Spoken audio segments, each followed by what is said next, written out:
Hello everyone, welcome to Padhai Hub. Today we are continuing our chapter number 5 of physical education, that is known as children's and women in sports. तो children's and women in sports में हम यहाँ पर आज बात करेंगे sports participation of women in India. India में जो वुमेन्स का स्पोर्ट्स पार्टिसिपेशन है उसके बारे में, या फिर ऑल ओवर जो हमारा वुमेन्स का पार्टिसिपेशन होता है उसके बारे में. क्योंकि देखिए डिफॉर्मिटीज़ के बारे में हमने पढ़ लिया, चिल्ड्रंस के बारे में हमने पढ़ लिया, और अगर मैं प्रीवियसली अगर बात करूँ जो आपके चैप्टर्स थे, तो अगर किसी के पास पुरानी बुक है तो हो सकता है आपका ये वाला चैप्टर उसमें अलग हो और चिल्ड्रंस वाला चैप्टर अलग हो. ये दोनों चैप्टर अब मर्ज कर दिए गए हैं, ठीक है. तो ये आपका वैसे of your according to your syllabus जो आपका 2021 के जो सेशन चल रहे थे, जिनके अभी एग्जाम होने वाले थे, तो 2021 के सेशन के अकॉर्डिंग ये आपका जो वीडियो है that is the last video of chapter 5. इसके आगे भी मैं वीडियो बनाऊंगी चैप्टर 5 के, बट वो आपके सिलेबस में नहीं है, बट हो सकता है वो 21 और 22 के सेशन में रहे, तो इसलिए वो वीडियो मैं कंटिन्यू करूंगी. बट आप सिर्फ अपने सेशन के अकॉर्डिंग ही इन वीडियोस को वॉच आउट करेंगे. क्लियर? चलिए, तो आज हम स्टार्ट करेंगे sports participation of women in India. India में वुमेन्स के स्पोर्ट्स पार्टिसिपेशन के बारे में अगर बात करी जाए, in the first Olympic games, अगर फर्स्ट ओलंपिक गेम्स हमारे कब हुए थे 1896 में in Athens, no participation of womens. अच्छा, अब अगर मैं आपसे यहाँ पूछूं, आपने 11th में फिजिकल एजुकेशन पढ़ी थी, तो 11th में जब हमने उसका एक सेकंड चैप्टर था ओलंपिक गेम्स, तो वहाँ पर हमने पढ़ा था जब मॉडर्न ओलंपिक गेम्स हमारे स्टार्ट हुए थे 1896 में, और फर्स्ट मॉडर्न ओलंपिक कहाँ हुआ था? एथेंस में. चलिए, और अगर इससे पहले हम एंशियंट ओलंपिक की बात करें, एंशियंट ओलंपिक में यहाँ पर तो हम पार्टिसिपेशन की बात कर रहे हैं, बहुत बड़ी बात है. एंशियंट ओलंपिक में इवन वुमेन्स को स्पोर्ट्स देखना भी अलाउ नहीं था, ठीक है. चलिए, उसके बाद जब मॉडर्न ओलंपिक हुए 1896 में, तब भी कोई पार्टिसिपेशन नहीं था वुमेन का, मतलब not even a single women participated, किसी भी सिंगल वुमेन ने पार्टिसिपेट नहीं किया था. They started participating from 1900 onwards. 1900 में ओलंपिक्स जो हुए थे उसमें से फिर वुमेन्स ने पार्टिसिपेट करना स्टार्ट किया. नेक्स्ट आपका दे रखा है first Indian women participated in Olympics 1952. हमारे यहाँ से इंडिया से जो फर्स्ट इंडियन वुमेन गई थी ओलंपिक्स के लिए वो थी नीलिमा घोष, ठीक है.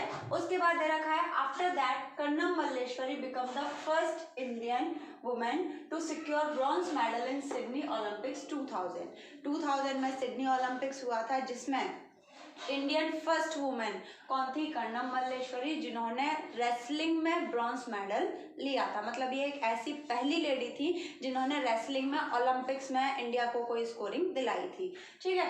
उसके बाद है आपका इन 2012, अगर हम फिर 2012 की बात करें तो लंदन ओलंपिक्स, जो कि ओलंपिक्स लंदन में हुए थे, वहाँ पर साइना नेहवाल और एमसी मैरी कॉम ने भी एक ब्रॉन्ज मेडल दोनों ने अचीव किया था, सिक्योर किया था. इसके बाद आता है आपका reason for less participation of women in sports, कि वुमेन्स के स्पोर्ट्स में पार्टिसिपेट ना करने के क्या क्या रीज़न है. नॉर्मली अगर हम यहाँ पर देखते हैं इंडिया में या फिर ऑल ओवर वर्ल्ड की अगर हम बात करें, as compare to men, sports में मेन ज़्यादा पार्टिसिपेट करते हैं और वुमेन कम पार्टिसिपेट करती हैं. तो ऐसा क्यों होता है? ऐसे कौन कौन से रीज़न होते हैं जिनकी वजह से वुमेन कम पार्टिसिपेट करती हैं? चलिए एक एक करके देखते हैं. अब यहाँ पर आपका दे रखा है लैक ऑफ लेजिस्लेशन, मतलब हमारे जो कानूनी प्रावधान होते हैं उनकी कमी से. तो अगर मैं आपको बताऊं तो यहाँ पर जो यूएसए है, ठीक है, यूनाइटेड स्टेट ऑफ अमेरिका, वहाँ पर गेम्स के लिए specially for the man and women, किसी के लिए वहाँ पर डिस्क्रिमिनेशन नहीं है कि मैन के लिए ऐसा होगा, वुमेन के लिए ऐसा होगा. वहाँ पर जो लेजिस्लेशन है, कानूनी प्रावधान है, वो दोनों के लिए सेम है. मतलब मैन वुमेन की एजुकेशन के लिए भी सब कुछ सेम है, उनके स्पोर्ट्स कल्चर के लिए भी सब कुछ सेम है. There is no discrimination between the man and women, और वो लोग पढ़ाई के साथ साथ स्पोर्ट्स पर भी बहुत ही ज़्यादा ध्यान देते हैं. बट अगर हम इंडिया की बात करें तो इंडिया में ऐसा कुछ भी नहीं है, ठीक. यहाँ पर आप अगर हम एजुकेशन लेवल की बात करें तो वो तो उसमें तो डिस्क्रिमिनेशन कई स्कूलों में होता है आज भी. बट अगर हम स्पोर्ट्स की बात करें तो स्पोर्ट्स जो बड़े बड़े हमारे स्टेडियम्स होते हैं उनमें भी अगर हम जाएंगे तो वहाँ पर प्रॉपरली आपको मेंस के इक्विपमेंट्स और वुमेन के इक्विपमेंट्स की अगर मैं दोनों में कंपैरिजन करूँ तो एक बार को आपको मेंस के इक्विपमेंट तो मिल जाएंगे, बट शायद ही वहाँ पर आपको वुमेन्स के इक्विपमेंट मिलें, ठीक है.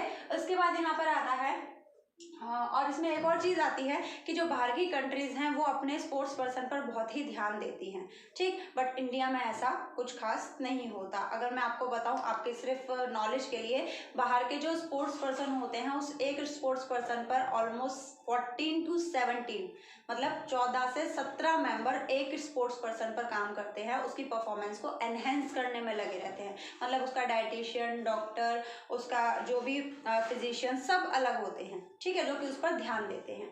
उसके बाद आपका दे रखा है लैक ऑफ टाइम, टाइम की कमी होना। अब टाइम की कमी होना क्योंकि देखिए, due to greater responsibility of household work, women की अगर हम बात करें तो वुमेन को अपना, अगर वो किसी स्पोर्ट्स में है तो उसे भी अपनी हाउस होल्ड एक्टिविटीज को भी टाइम देना है, as well as sports activity को भी टाइम देना है। तो कभी कभी टाइम की कमी की वजह से भी वुमेन्स स्पोर्ट्स में पार्टिसिपेशन नहीं कर पाती। Next, lack of self confidence due to social pressure. हमारे आसपास का जो सोशल प्रेशर है, हमारी फैमिली है, हमारी सोसाइटी है, लोग क्या कहेंगे, तो इस सोशल प्रेशर की वजह से भी कभी कभी क्या होता है, हमारा जो सेल्फ कॉन्फिडेंस है, जो एक वुमेन का सेल्फ कॉन्फिडेंस होता है, उसमें कमी आ जाती है। क्योंकि देखिए, बेशक हम झूठ सुन रहे हैं, आपसे 10 लोग कहते हैं कि that you can do it, तो बेशक अगर आपसे कोई झूठ कहता है, बट अगर आप वो झूठ भी 10 बार सुनते हैं तो आपको वो चीज़ें सच लगने लगती हैं। वैसे ही अगर यहाँ पर आपके आसपास की सोसाइटी है, आपके पेरेंट्स है, XYZ कोई भी है, अगर वो आपको किसी भी तरीके से डिस्करेज कर रहा है, तो ऑब्वियस सी बात है आपका जो सेल्फ कॉन्फिडेंस है वो क्या हो जाता है, कम हो जाता है, जिसकी वजह से आप स्पोर्ट्स में पार्टिसिपेट नहीं करते। उसके बाद आपका आता है male dominated culture of sports. अभी मैंने आपको बताया, नॉर्मली यहाँ पर स्पोर्ट्स में जितने भी हम बात करते हैं उसमें सब मेल डोमिनेशन ही है, मतलब पुरुष प्रधानता है, नॉर्मली हम हर स्पोर्ट्स में देखते हैं। तो उसकी वजह से भी नॉर्मली अगर कोई फीमेल कैंडिडेट वहाँ पर जाती भी हैं तो उन्हें मेल कोचेज मिलते हैं, अपने सारे कलीग्स के जो आसपास होते हैं वो भी सब मेल पार्टिसिपेंट मिलते हैं, तो जिससे उन्हें थोड़ा सा हेजिटेशन फील होता है। उसके बाद है lack of interest of spectators and no coverage of women sports. तो अगर हम बात करें, देखिए, lack of interest of spectators, दर्शकों की कमी होना। अगर मैं मेन और वुमेन की बात करूं तो मेंस का अगर कोई प्ले है, कोई इवेंट है, कोई मैच है, तो वहां पर दर्शक बहुत सारे होते हैं, जबकि वुमेन के इवेंट में दर्शकों की बहुत ही कमी होती है, जिससे वो डीमोटिवेटेड होती हैं। उसके बाद no coverage of women sports. अभी रिसेंटली वुमेन जो क्रिकेट टीम है उन्होंने वर्ल्ड कप जीता, बट हम में से शायद ही किसी ने उसे लाइव को देखा होगा, है ना सॉरी, हम में से शायद ही उसे किसी ने देखा होगा। क्यों? क्योंकि वहाँ पर जो मीडिया कवरेज है वो बहुत ही कम होता है। इवन अगर मैं प्रिंट मीडिया की बात करूँ या फिर हमारा जो टीवी जो मीडिया है उसकी बात करूँ, तो वहाँ पर भी नॉर्मली जो मेल के हमारे जितने भी स्पोर्ट्स होते हैं वही दिखाए जाते हैं, फीमेल के नहीं दिखाए जाते। इसके बाद आप दे रखा है lack of female sports person as a role model. अगर मैं अभी प्रीवियस 20-30 ईयर्स को छोड़ दूँ, उससे पहले अगर आपको एक वुमेन को रोल मॉडल चुनना है कि आपको उसकी तरह बनना है, तो आपके पास शायद ही कोई रोल मॉडल हो चुनने के लिए कि आपको उसकी तरह बनना है। क्योंकि जब वुमेन पार्टिसिपेट ही नहीं करती थी तो ऑब्वियस सी बात है वो हमारे लिए एक रोल मॉडल भी नहीं था। उसके बाद lack of awareness among womens, womens के बीच में अवेयरनेस की कमी होना। अवेयरनेस मतलब जागरूकता की कमी होना। कई सारे ऐसे माइथ्स हम लोगों के माइंड में सेट है, जैसे कि अगर वुमेन स्पोर्ट्स में पार्टिसिपेट करती हैं तो उनकी फेमिनिज्म पर प्रॉब्लम आती है, उनकी ब्यूटी कम होने लगती है, या फिर उनकी मैरिज में आगे प्रॉब्लम आने लगती है, या फिर उनकी जो भी है फेमिनिज्म है उसको खतरा होता है। तो ऐसा कुछ नहीं होता, ये सिर्फ लोगों के माइंड्स होते हैं, उनके माइंड सेटअप हैं। तो इसके बारे में हमें वुमेन्स को अवेयर कराना चाहिए, जो कि इस अवेयरनेस की कमी की वजह से कई वुमेन पार्टिसिपेट नहीं कर पाती। Less number of women coaches, हमारे यहाँ वुमेन कोचेस की बहुत ही ज़्यादा कमी है, जिसकी वजह से जो वुमेन्स हैं वो ज़्यादा से ज़्यादा पार्टिसिपेट करने में है।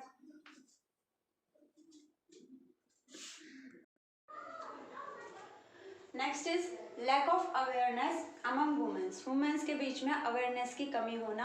अवेयरनेस के बारे में अगर मैं कहूँ तो देखिए, जैसे ऐसे कुछ माइथ्स हैं जो लोगों ने अपने माइंड में सेटअप कर रखे हैं, जैसे कि अगर कोई वुमेन पार्टिसिपेट करती हैं स्पोर्ट्स में तो इन फ्यूचर उनकी बोन्स वीक हो जाती हैं, या फिर उनकी फेमिनिज्म को खतरा रहता है, मतलब उनकी जो फेमिनिज्म है या फिर उनकी मैरिज करने में दिक्कत आती है। तो ऐसा कुछ नहीं होता, ऐसे कुछ माइथ्स हैं या लोगों ने ऐसा माइंड में ऐसा सेटअप बना रखा है जिनके चलते जो जो वुमेन्स हैं वो कम पार्टिसिपेट करती हैं। तो अगर हमें उनके बारे में अगर हम अवेयर कराएं तो हो सकता है हमारे यहाँ वुमेन्स का पार्टिसिपेशन बढ़े।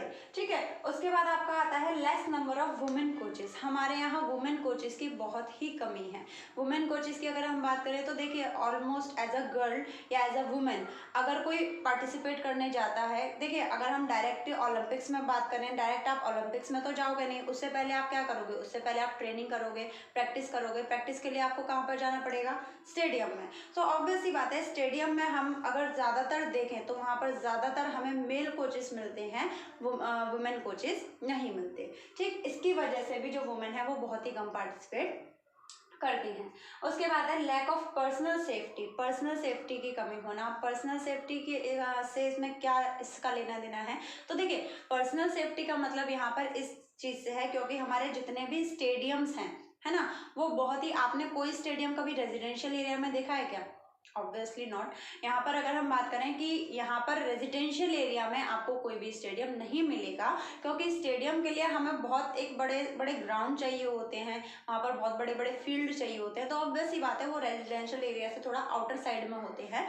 तो इसी की वजह से जो वुमेन्स हैं, जो गर्ल्स हैं, वो अर्ली मॉर्निंग या फिर आफ्टर द सनसेट वहाँ पर आने जाने में उन्हें प्रॉब्लम होती है और वो खुद को पर्सनल सेफ महसूस नहीं करती। इसकी वजह से भी हमारे यहाँ स्पोर्ट्स पार्टिसिपेशन कम है। नेक्स्ट है आपका lack of proper access to facility, मतलब फैसिलिटी की पहुंच की कमी होना। तो अगर मैंने अभी आपको बताया कि स्टेडियम में अगर मैं बात करूं, पहली बात तो हमारे यहाँ स्पोर्ट्स को लेकर इतनी अवेयरनेस है ही नहीं, चाहे वो मेन हो या फिर वुमेन हो। तो यहाँ पर अगर हम बात करें तो फैसिलिटी, अब यहाँ पर जो फैसिलिटी की बात हो रही है वो सिर्फ वुमेन के लिए हो रही है। ठीक है, तो अगर हम किसी स्टेडियम में जाकर देंगे तो एटलीस्ट आपको वहाँ पर मैन के इक्विपमेंट्स तो मिल जाएंगे, बट शायद ही वहाँ पर आपको चांसेस हो कि आपको वहाँ पर वुमेन्स के इक्विपमेंट मिले। मतलब इक्विपमेंट का मतलब जिससे भी आपके गेम में जो भी चीज़ें यूज़ होती हैं दैट इज़ द इक्विपमेंट। ठीक है, तो अगर मैं बात करूँ ऑल ओवर द वर्ल्ड जितने भी स्पोर्ट्स होते हैं उसमें मैन का क्राइटेरिया अलग होता है, वुमेन का क्राइटेरिया अलग होता है। ठीक है, तो यहाँ पर आपको एटलीस्ट जो मैन की फैसिलिटी हैं वो तो आपको हर जगह मिल जाती हैं, बट वुमेन्स की अगर हम फैसिलिटीज़ की बात करें तो उनकी पहुँच स्टेडियम्स तक नहीं है, उनकी बहुत ज़्यादा कमी है जिसकी वजह से वुमेन्स पार्टिसिपेट नहीं कर पाती। उसके बाद लास्ट है हमारा attitude of society towards women participation in sports. हमारी सोसाइटी का जो एटीट्यूड है, हमारी सोसाइटी का एटीट्यूड क्या है, तो देखिए यहाँ पर हम इंडिया की बात नहीं कर रहे, सिर्फ इंडिया को छोड़कर अगर हम फॉरेन की भी बात करें, इवन एक पर्सन है, एक राइटर है, उन्होंने अपनी बुक में लिखा है, एक ऑस्ट्रेलियन कार रेसर ड्राइवर ने एक हॉलैंड की वुमेन लेडी ड्राइवर से कमेंट किया था, why they didn't stay at home at kitchen where they belong, मतलब ये लेडीज़ घर में क्यों नहीं रहती जहाँ से ये बिलोंग करती हैं। तो देखिए इंडिया तो भाई बहुत, अगर हम कहें कि इंडिया में इतना कुछ नहीं करा जाता वुमेन्स के लिए, बहुत बड़ी बात है, बट एक बाहर का पर्सन जो हम कहते हैं जहाँ जिस कल्चर की तरफ हम अभी जा रहे हैं, तो अगर हम उसकी बात करें वहाँ पर भी ऐसी ही लोगों की थिंकिंग है कि वुमेन्स का जो एक क्राइटेरिया है वो सिर्फ किचन की 4 वॉल्स के अंडर है, उसके बाहर वुमेन्स अलाउ नहीं है। तो जब बाहर के पर्सन का ऐसा जो वे ऑफ थिंकिंग है, तो ऑब्वियस सी बात है इंडिया की जो थिंकिंग है वो और भी ज़्यादा उस टाइम पर या वुमेन्स के स्पोर्ट को लेकर कंजर्वेटिव होती है। सो एटीट्यूड ऑफ सोसाइटी, इवन जो मैरी कॉम है, इंडिया की ही जो बॉक्सर है मैरी कॉम, उनके फादर नहीं चाहते थे कि मैरी कॉम बॉक्सिंग में आगे कंटिन्यू करें। ठीक, तो यहाँ पर हम बात करते हैं टुवर्ड द वुमेन, जो हमारा सोसाइटी का एटीट्यूड होता है, चाहे उस सोसाइटी में हमारे आसपास के लोग हों, हमारी फैमिली हो, हमारे कलीग्स हों, हमारे फ्रेंड्स हों, उनका एटीट्यूड बहुत मैटर करता है वुमेन्स के पार्टिसिपेशन में। ऑब्वियस सी बात है अगर हम किसी को एनकरेज करें तो वो आगे और मोटिवेटेड होता है उसमें पार्टिसिपेट करने के लिए, बट अगर हम किसी को डिस्करेज करें, ठीक है, तो वहाँ पर क्या होता है, वहाँ पर वो पर्सन उस चीज़ को करने से क्या हो जाता है, बचता है, वो उसमें पार्टिसिपेट नहीं करते। ठीक है, so this is it for today. आपका chapter number 5 for the session 2020 to 2021 के लिए आपका चैप्टर नंबर 5 की लास्ट वीडियो है। आगे जो भी मैं वीडियो बनाऊंगी वो आपके 20 और 21 के सेशन के लिए डिलीटेड सिलेबस में है। ओके, चलिए, तो वो सिर्फ आपकी इन्फॉर्मेशन के लिए होगा, अगर आप देखना चाहें तो देख सकते हैं। And if you have any suggestions और complaints then comment in the comment box. This is it for today, thank you. Mental